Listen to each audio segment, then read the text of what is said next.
About 1/3 of people say that the first aspect of someone's face that they notice when meeting someone new is that person's smile. It's no surprise then that we have a lot of feelings tied to our smile's health and appearance. Today we will be discussing the health risks we face through our consumption of fluoride, a widely accepted mineral hailed as the savior against poor oral health. First, we will be talking about how rare fluorosis truly is, which is a condition that causes changes in the appearance of tooth enamel as well as fissures on the surface of teeth in some cases. Second, we will talk about the negative impacts of fluoride on children. Fluoride can be dangerous if not used properly. Let's begin with talking a little bit about fluoride's history.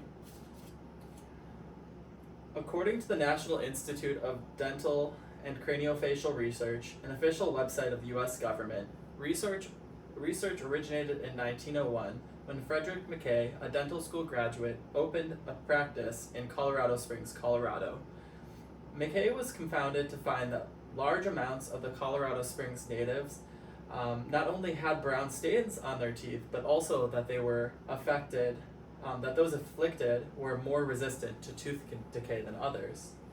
Through 30 years of investigative research and various partnerships with other researchers, McKay concluded that fluorosis, the condition that caused the discoloration in tooth enamel that initially sparked his research, was brought on from high levels of fluoride found within the afflicted community's drinking water.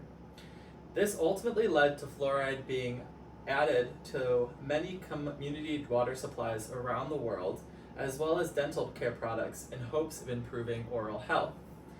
Now that we know a little bit about fluoride's origin and being used to support public oral health, let's dive further into understanding fluorosis, beginning with the view that it is rare and uncommon.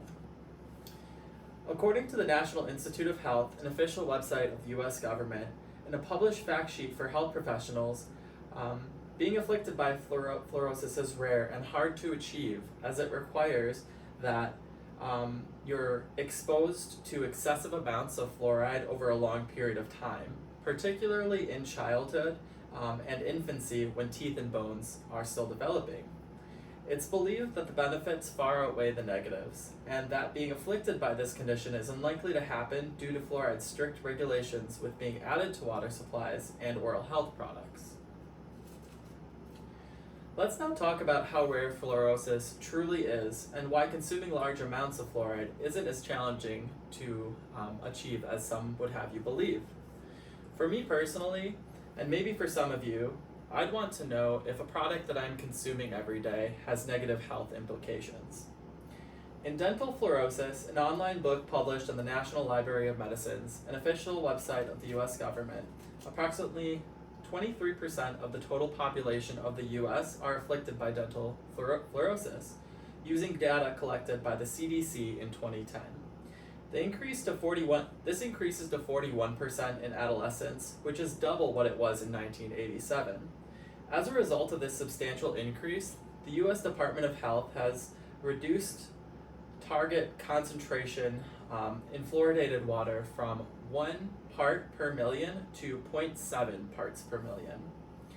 In another article published in Medical News Today and reviewed by Karen Cross, a family nurse practitioner who holds a Master's of Science in Nursing, fluoride is found naturally in soil, food, and water. It is also produced synthetically for use in drinking water, toothpaste, mouthwash, and various other chemical products.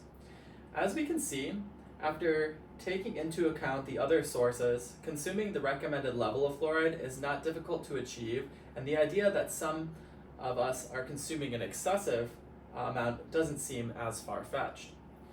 You've now heard both sides of the argument when it comes to the risks of fluorosis. Let's now examine the impact of fluoride on children, starting with the view from those who believe that children benefit from fluoride the same as adults. According to the American Academy of Pediatrics, the largest professional organization of pediatricians whose mission it is to promote the physical, mental, and social health of children, oral health issues are the most common disease in early childhood and is largely preventable through the regulated use of fluoride. This is achieved from children consuming fluoridated drinking water and also using fluoridated dental care products. But what about the negative impacts, and why is it that children are more likely to be impacted by them than adults? As previously mentioned, children are more likely to be impacted because their bodies and brains are still developing. There is a reason why on your fluoridated toothpaste it states to keep out of reach of children under 6 years of age. Children living in high fluoride areas had significantly lower IQ scores than those living in low fluoride areas, according to an article published by the Harvard Department of Environmental Health on July 20th of 2012. In the article, researchers conducted organized reviews of other studies on fluoride, most of which took place in China, where fluoride risks are well established. In a fluoride fact sheet published by the National Institute of Health, a website managed by the U.S. Department of Health and Human Services, children should consume a recommended daily level of fluoride that varies from 0.01 milligrams to 1 milligram between birth and the age of 8. Given that a quarter teaspoon of toothpaste, the typical amount we use when brushing our teeth, contains 1.3 milligrams of fluoride on average, you can see why it's not surprising that fluoride-caused ailments are on the rise, and why it is important to fight tooth and nail to raise awareness of the risks. Today we learned a lot about fluoride, about the origin of fluoride's use as a means of addressing dental health concerns, as well as some of the risks. Let's now recap some of those points. Fluoride research originated in 1901 by Frederick Mackay. Through 30 years of investigation, Mackay concluded that fluoride could be used to increase resistance to tooth decay, which ultimately led to fluoride being added to many community water supplies around the globe. Dental fluorosis is a condition that causes changes in the appearance of tooth enamel, as well as fissures on the surface of teeth in some cases. Consuming excessive amounts of fluoride is not as difficult as some would have you believe. Children are also more likely to be impacted than adults due to their bodies and brains still developing.